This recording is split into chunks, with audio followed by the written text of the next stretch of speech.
Hello, everybody, and welcome into today's episode of Around the Slice. We have to unfortunately talk about it. Last night, the Buffalo Bills were absolutely trounced, and I mean full sincerity, trounced by the Baltimore Ravens in Baltimore, mind you, 35 to 10. This wasn't even respectable by the Bills. Everything that could have gone wrong last night did go wrong. You know that saying, when it rains, it pours? That was the Bills all night. When it felt like they did something right, they did it. When they did something right, the very next play, they did something wrong. There was really no sliver of hope, maybe for half of the third quarter. That was it. That we'll get into later on. But yeah, I just don't know what to say. I mean, this is the ugliest loss I've seen from the Bills in pretty much like forever, 3 or 4 years at this point. And I mean that literally, because coming into the game, the Bills had the longest active streak in the NFL, where 46 or 40, I think it was 46, if I'm not mistaken. I don't know. You can fact check me on that, but let's just ballpark it.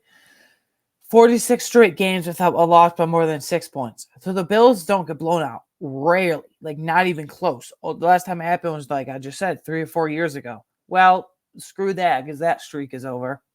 So I just I really don't know what to say. I don't know what I witnessed last night. Like, that was not even respectable. That was ugly. And my one word to describe this, again, I always like to give the one word, sum it up, win or loss. This was obviously a crushing loss, trouncing, you could call it. Pathetic. Pathetic. There was no energy. No one looked interested in being there in Baltimore last night. Yes, Josh Allen did all he could, but like, it wasn't nearly enough, I guess. No one, as we'll break down the stock report, no one had energy. No, they barely had momentum. And then when they did, they screwed it up. We'll get to that in a minute too. A bunch of frustrating moments in this game. So the one word I'm using is pathetic. I mean, it was a pathetic display. It wasn't even respectable. Let's just be honest. I hate to say this about my own team, but like, it was beyond pathetic, beyond repair, if you will. Bills inactives pregame. It's four of them are the same as last week. Slot corner Taron Johnson, linebacker Terrell Bernard, which it finally cut off with us. No Matt Milano, no Terrell Bernard, no Taron Johnson. Like, if you want to know why things were so ugly, look to the freaking sideline. Look at the guys that are in street clothes. Like, come on. And then Will Clapp, center/guard Will Clapp, was the healthy scratch. Linebacker Eddie Ulafosio. So once again, they go with Buffalo Joe Andreessen for special teams ability and just overall health, in my opinion. And then safety Mike Edwards was a healthy scratch. He ain't going to be a healthy scratch next week, because in-game injuries wasn't too bad. But Taylor Rapp had a head injury. Apparently, was how do I put this? Not consulted, examined. There's the word. Examined for a concussion/head injury, and officially called a head injury by the Buffalo Bills PR account department on Twitter, as they always share. He was questionable for a little bit, and then pretty soon after, he was ruled out by halftime. I don't know if it's just me. Now, I don't want to make fun of him or anything here, kind of like speculate here, but every time Taylor Rapp's involved in some tackle or some big hit, it seems like he injures himself or he injures a teammate. He's kind of a reckless player. So I doubt, again, concussion protocol, especially a position like safety. Offensive players usually recover not much faster, but offensive players usually recover from the protocol and get through the protocol a little faster than the defensive players. Because I'm not saying it's as not as physical on the offensive side of the ball, but they're not involved in big, huge hits all the time like the defensive players are, unfortunately. So I think Taylor will miss one, if not 2 games. And like, this safety situation is dire. Like, I know you have DeMar Hamlin, but now with that Taylor Rapp, you have Mike Edwards and Cole Bishop. Now you're really going to start Cole Bishop in an actual starting safety role. Like, he held his own plus more on this game. Very, very hard-hitting tackler and very athletic as well. His coverage is spotty most of the time, but it is what it is. And then in this practical, you have Kareem Jackson or Lewis Seen. I could see a thing where they rule Taylor Rapp out, and then they go with 4 starting safeties, or 4 safeties overall. And I think DeMar Hamlin will be one of the starters. And I think the other starter, this might be a hot take, but I think the other starter in this case would be Kareem Jackson. And then maybe for that insurance, like I don't know what he's doing hanging out around there, but I think for insurance, they signed Micah Hyde to the practice squad. I really do. Basically, I think they're gonna do one or make at least one, if not two moves at the safety position this upcoming week. Because I'll be pretty shocked if Taylor Rapp plays. I know it's a full 7 days from the game last night, 6 days from now if you're counting from this podcast recording and upload. But yeah, whether it's signing Kareem Jackson and or Lewis Cine from the practice squad, signing Micah Hyde to the active roster, their back squad, I'm getting pretty annoyed with him too. Like, dude, either you're gonna retire, you're gonna not retire. Freaking say it. We don't have to hear Brandon Beane saying, "Wow, the door's still open. We've been in communication with Micah and blah blah blah." For God's sake, he's been saying that since April. Like, come on, since the draft, we'll freaking decide already so we can move on and stop speculating. So.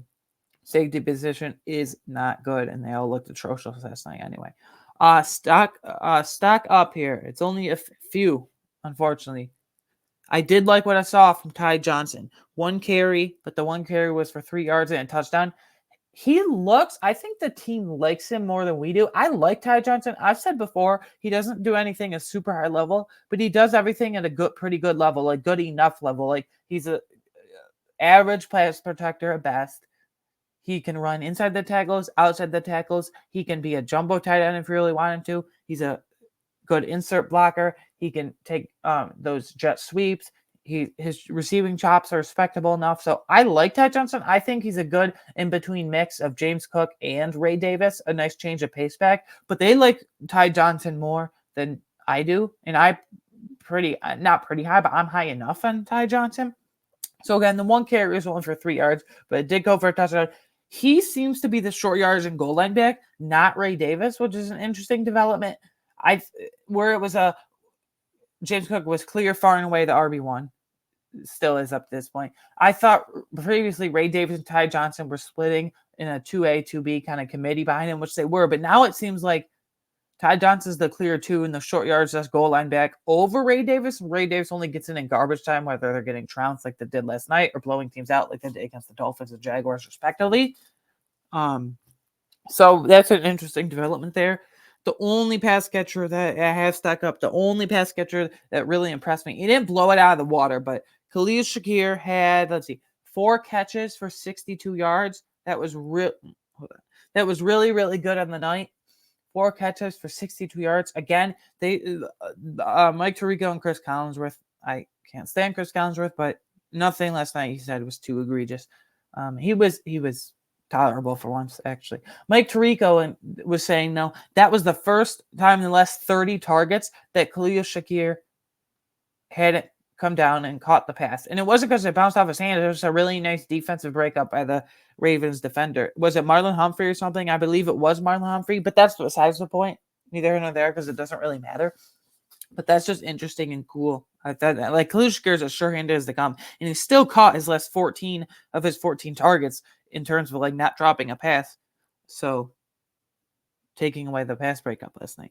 And then defensive end Greg Rousseau, again, the defense line didn't have any penetration, but 2 tackles and 1 tackle for loss. Again, he is an elite run defender off the edge, arguably as good as a pass rusher. At times, more often than not, he's a better run defender than pass rusher, but he's off to a blazing start this season. And then my last couple of stock ups, unfortunately, linebackers, 2 linebackers. It seems like on a week out basis since Matt Milano and then most recently Tal Bernard a few weeks ago got injured. Dorian Williams, 12 tackles, 1 tackle for loss, 1 QB hit. I thought he would get a sack, but I guess the credited on Lamar was only a tackle for loss and not a sack because he was on the move. That's whatever. It was essentially borderline sack, but nice run stop.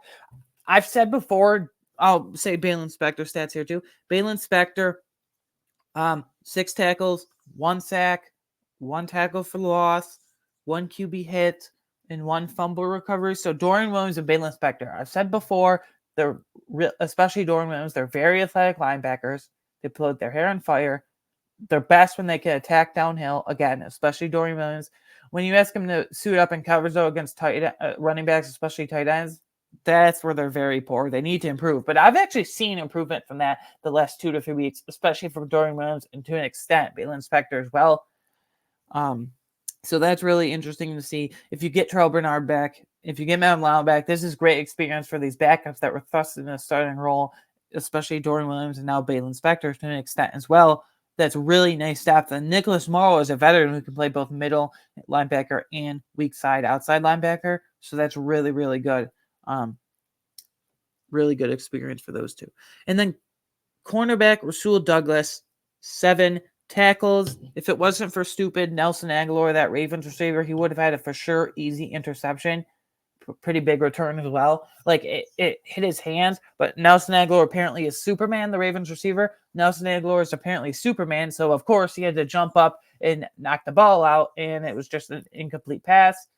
Because apparently Nelson Aguilar, is Superman now. So that was just unfortunate. But he's the only defensive back that did anything. Like Rasul Douglas he got burned a couple of times, but he had decent coverage at best, maybe above average 2 or 3 times here and there. But like everyone else, Christian Benford, DeMar Hamlin, all the safeties, all the corners, even the garbage time safeties and corners, like they were all, let's put it honestly, trash. Like they were garbage, atrocious. So yeah, mixed. I'm gonna give Josh Allen mixed. I was gonna put him in stock down or not in here at all, but he did good things for the most part. And then a couple times he took a sack or two. They shouldn't have. He held onto the ball for way too long, in my opinion, a lot of the occasion. But he was, let's see here, Josh Allen, he was 16 of 29, 55% completion percentage, which is awful. That's like 15% lower. He's been hovering on 70 to 72% this entire season so far through 4 games. 3 games coming in, 55%, 180 passing yards, 5 rushes and 21 yards. I thought the key to this game was going to be Josh Allen's mobility. I wanted to see him 8 to 10, maybe even pushing 11 or 12 rushes, like designed runs. They didn't have like any designed runs for him. All 5 of those, like 4 or 5, if not all 5, if I'm not mistaken, were like not designed runs. They were all scrambles. Yeah, I wanted to see him on the move more, but his offensive line couldn't block for you know what. And then his offensive line couldn't block for you know what. Like there were free rushers all over the place. Like there was this one play where literally Odafe Owe, the Ravens starting pass rusher, who's coming along really nicely in his 4th year, same draft class as Greg Rousseau. So in his 4th year, in 2021, 4th year out of Penn State. So, I mean, he was a free runner, as they call it, and like he was totally unblocked. I mean, his offensive line was atrocious. His receivers dropped passes, so it's not all on him. Again, I'm gonna put him in mixed and ding Josh Allen a little bit just because he held on the ball 2 or 3 more times longer than I thought he should have on multiple occasions. But it is what it is. Like he had no help but there whatsoever. And then mixed wide receiver Keon Coleman. He had 3 catches for 51 yards, and those 3 catches were highly, very, very impressive. They were on the sideline. He had to go up and contort his body. I mean, he's 6'4", and he actually played 3 games in Michigan State a few years ago. At Michigan State, I should say, a few years ago in Boston. Hold on, sorry about that. Let me mute that so you guys don't hear my text messages coming in. I usually do it before the episode starts. Or I start the recording, but I forgot today. Anyway, I just did it. Anyway, back to Keon Coleman. He was not a great basketball player, but he was a good basketball player. Like he appeared in 3 games for Tom Izzo, legendary college basketball coach, as you know. Or not know, I guess. 3 games for him. So that basketball background showed up last night. But the reason I put him in mixed was because he had a drop in the first quarter that was the easiest out of his 4 targets. Second quarter, damn near halftime, actually. A drop that went right through his hands. Like the 3 catches for 51 yards were much tougher. Like each one of them got tougher and tougher and harder, I feel like. Much tougher than the one he should have hauled in on the sideline right before halftime. So that's pretty inexcusable drop, but I'm going to put him in mix because he kind of redeemed it a bit in the comeback effort. And then mixed tight end Dalton Kincaid. He had 5 catches for 47 yards. 5 catches, good enough volume, but he had 6 targets, and that first one was a complete drop. Like, this was an idiot move by Dalton Kincaid. Like, it literally bounced right off his hands. It was a little gimme 4 or 5 yard pass. Would have been an easy, clear first down, very first drive of the game, and that would have been a momentum shift. The very first drive of the game, they could have marched right down and scored a touchdown, at the very least a field goal. Well, let's just say touchdown, best case scenario. And he drops the pass, and they have to punt, and it's history from there. After that, everyone looked dead. Everyone looked tired. After that, it was just a complete disaster. So Dalton Kincaid really, really hurt us with that. You can't do that. And then stock down, I only have a few here. I could literally sit here for an hour and say, this guy's stuck down, this coach is stuck down, this and this. I'm not going to do that and waste all our time. Pretty much everybody was stuck down, except for a few handful of players. A few players here and there, rather.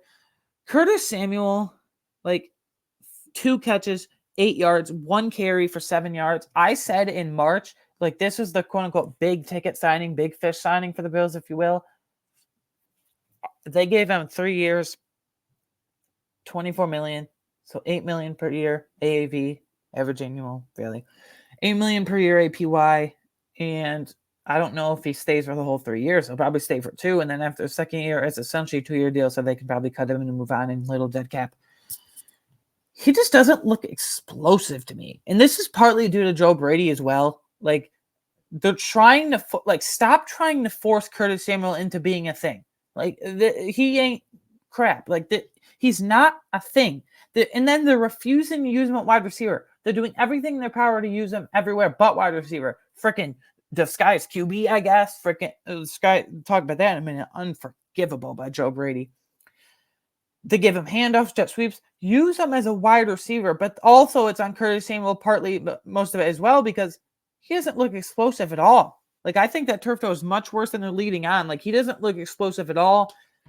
Like, I don't know. Stop. Like, this pecking order, in my opinion, should be number 1 target, Dalton Kincaid, and then descending order, number 2, Khalil Shakir, then number 3, Keegan Coleman, which over Curtis Samuel, which I didn't think I would be saying, and then number 4, I guess, like, number 4 probably James Cook, and then number 5, Keegan Coleman. And after that, you can sprinkle in, like, Matt Collins, Dawson Knox, MVS, Ty John, all those cast depth guys, but I don't know. I don't want to stop forcing Curtis Samuel into being a thing. Like, get him out of the backfield. If I see him line up the backfield one more time, I'm out.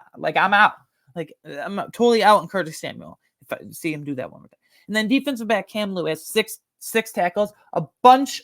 The whole defense basically missed tackles except for not except for a couple plays. The whole defense did. But the one that stood out was Cam Lewis. He had 6 tackles. He could have had a few more, but of course, Cam Lewis, he had to miss tackles. And that was Cam Lewis's in the defense's one kryptonite in the first 3 weeks. Like, Cam Lewis was a culprit of missing multiple missed tackles.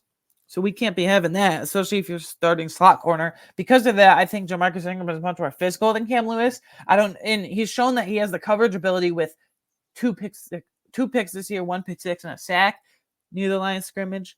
So, and then second down, defensive one, Dawon Smoot, 4 tackles and 1 tackle for loss. For God's sake, what was Bobby Babich and Sean McDermott, as well as specifically Bobby Babich, now that he's the defense coordinator, what was his defensive line rotation? Greg Rousseau was out there a lot, but Dawon Smoot and Casey Tuhill had more snaps than Von Miller and AJ Epineza.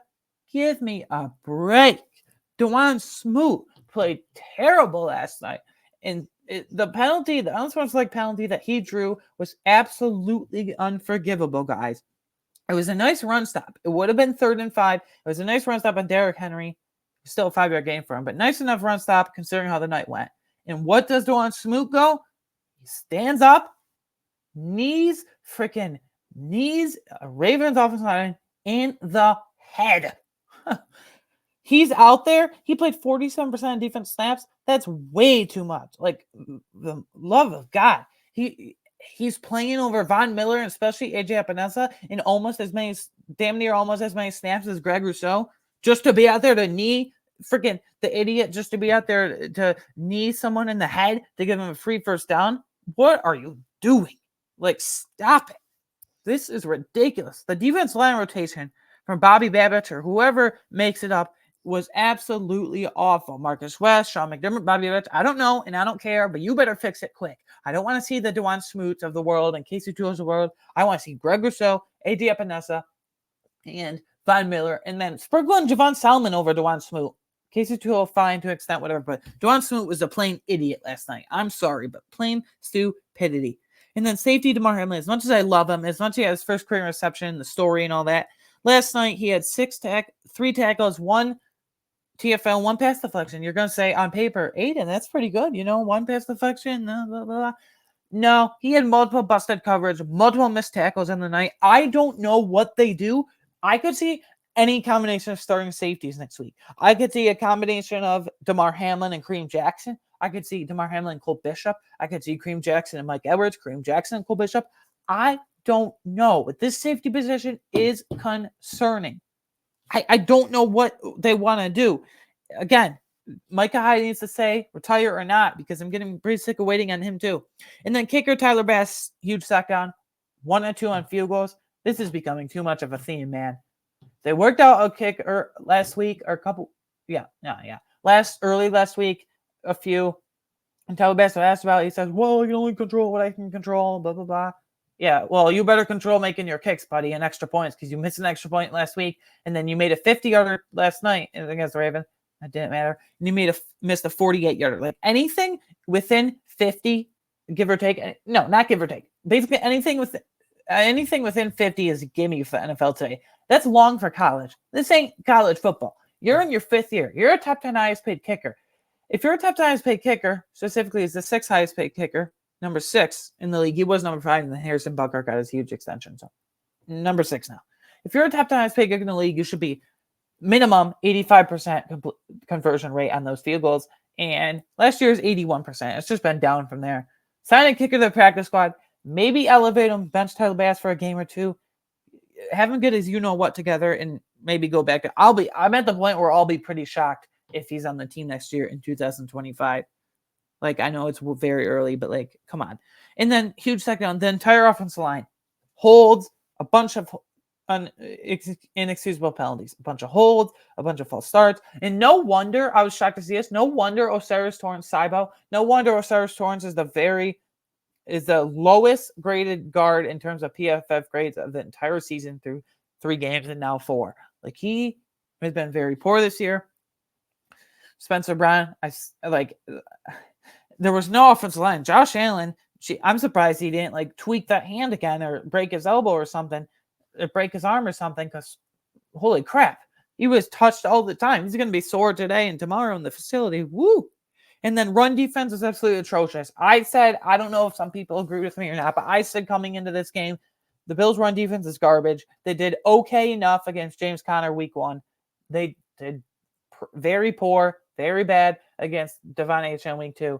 And then they did pretty good and gave up only garbage time yards to Travis Etienne week 3. And Derrick Henry is just a different beast. We know that. He's a Hall of Fame running back. He's probably like somewhere 8 to 10, top 10 running back all time. Some in that 8 to 10 range, give or take. 8 to 10 range. But like, this was atrocious. Like, Derrick Henry had 199 yards, 16 carries, I believe it was, for 199 yards and a touchdown. I mean, on that first touchdown, I knew it was going to be an ugly night on that first touchdown run. My dad was saying it as well, but on that first touchdown run, like Derrick Henry, the 70-yard touchdown or whatever, he wasn't even touched. No one even got near him. They're all running behind him like, la-di-da-da-da. He wasn't even touched. Like, no one's athletic enough. No safety's athletic enough to buzz down and freaking get into the ground. What kind of crap is that? At least touch the guy. At least try. And then lack of pass rush. Like, Greg Rousseau was fine, except he didn't get pressure. Again, you're playing DeJuan Smoot and Casey Tuhill over for AJ Epinesa and Von Miller.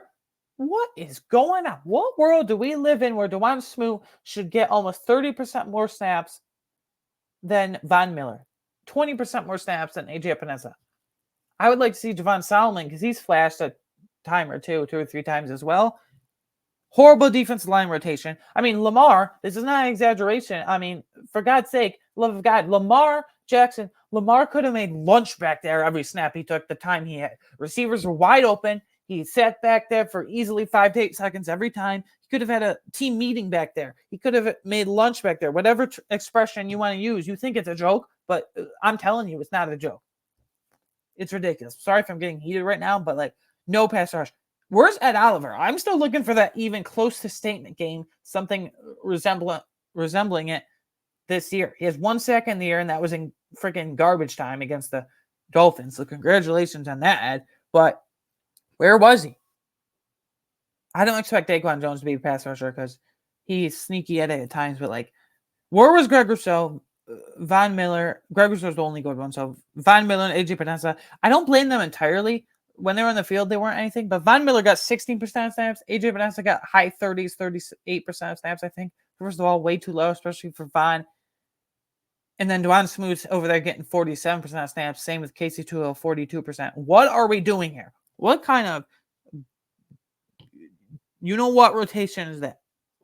Anyway, and then tackling or lack thereof, lack of tackling. Cam Lewis, DeMar Hamlin, especially the whole defense apparently. And Christian Benford's usually a for sure wrap-up tackler. He's the one bright spot in terms of tackling on that team. And even he missed a bunch of tackles. It was just not a good night. Players were slipping all over the place. No one was athletic. Everyone looked lethargic. Just ugly all around.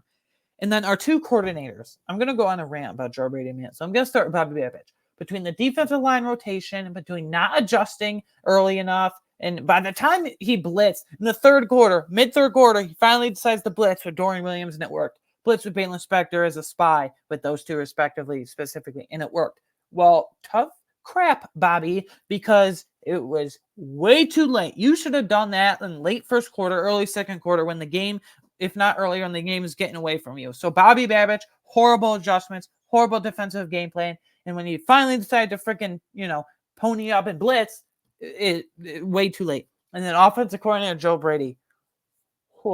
I've described Joe Brady as an offensive genius, but not last night. I wanted to go up there and freaking ask him, what the hell are you doing? Because this is unfathomable. This is unforgivable.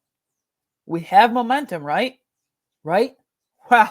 We have momentum and we're driving in a clear comeback, and it would have been a 4-point game if we scored a touchdown, 3-point game if we got a 2-point conversion, only a field goal game. We got momentum and are driving. Well, let's give them this BS. We'll show them. What a joke. What I mean by that is this is how it went. Curtis Samuel is in the backfield acting as a quarterback, and Josh Allen is split out wide. Curtis Samuel receives the snap, immediately pitches back to Josh Allen, and at that point, before the snap pitch even happened, he already had 3 guys around him, and then Josh Allen wanted the deep ball, but he had to just chuck it out of bounds. And you could have broke Josh Allen's arm. Like, Joe Brady put Josh Allen harm's way in multiple times this game, but he put him in a very dangerous situation there.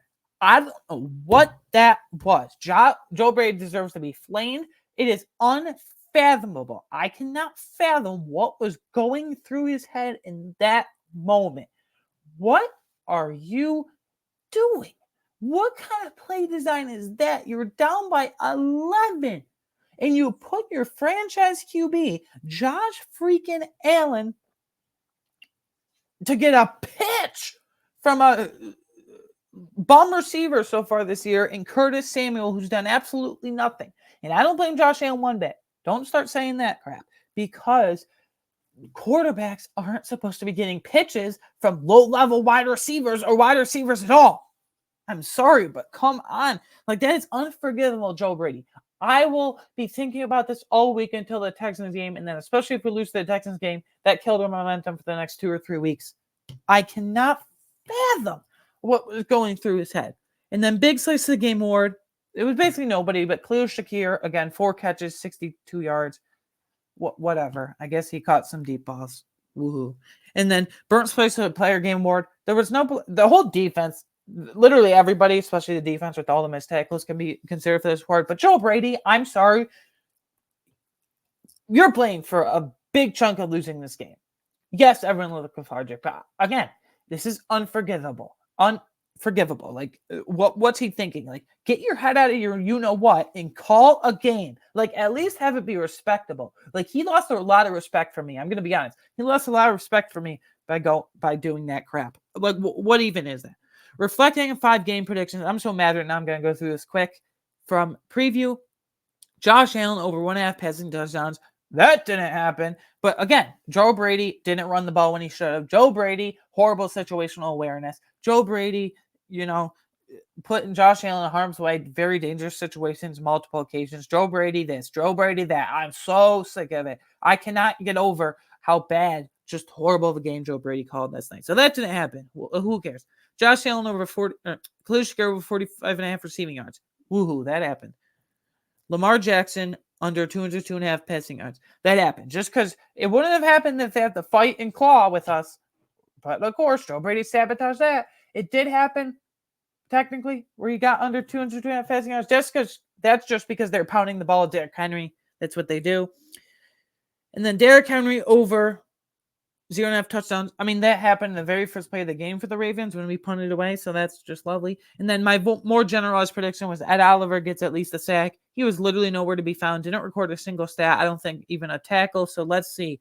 We're 1-0-1 there. 1-2, 2-3, 3-4. Okay, we were 3 of 5 on prediction, so 60%. I'm very mad though. Like, okay, great, whatever. And then I predicted the Bills win the game 33-20, and they didn't even make it respectable. I mean, I can't believe this team. Joe Brady's the one I'm most mad at. Like, I got real mad there and heated. Final thoughts. Josh Allen, although, is a bright spot. So Josh Allen not having interceptions through 4 games this year is a turnover machine. Patrick Mahomes has 5 interceptions through 4 games. So you can just all be quiet and national media can shut up because Josh Allen's not a turnover machine anymore. In the Patrick Mahomes days, and they don't give a crap because he lost Rashee Rice. He doesn't have Isaiah Pacheco. Travis Kelce's slow to start the year. Well, not our problem. Call him out. So, just refreshing. And then Ty Johnson, like I said, is a much bigger factor. He seems to be a clear RB2, short yards back, goal line back, where I thought coming out of preseason, Ray Davis had that on lock, if you will. And then takeaways from offensive snap counts. There's nothing here. Like, everything is normal. Takeaways from defensive snap counts. Again, Dwan Smoot playing 47% of snaps is just way too much. Like 20 to 25 at most, maybe 25 to 30% here and there, 2 or 3 weeks occasionally. But if a guy needs someone in the head, he can't be in the field. So screw that. Like, screw him. Like, that's ridiculous.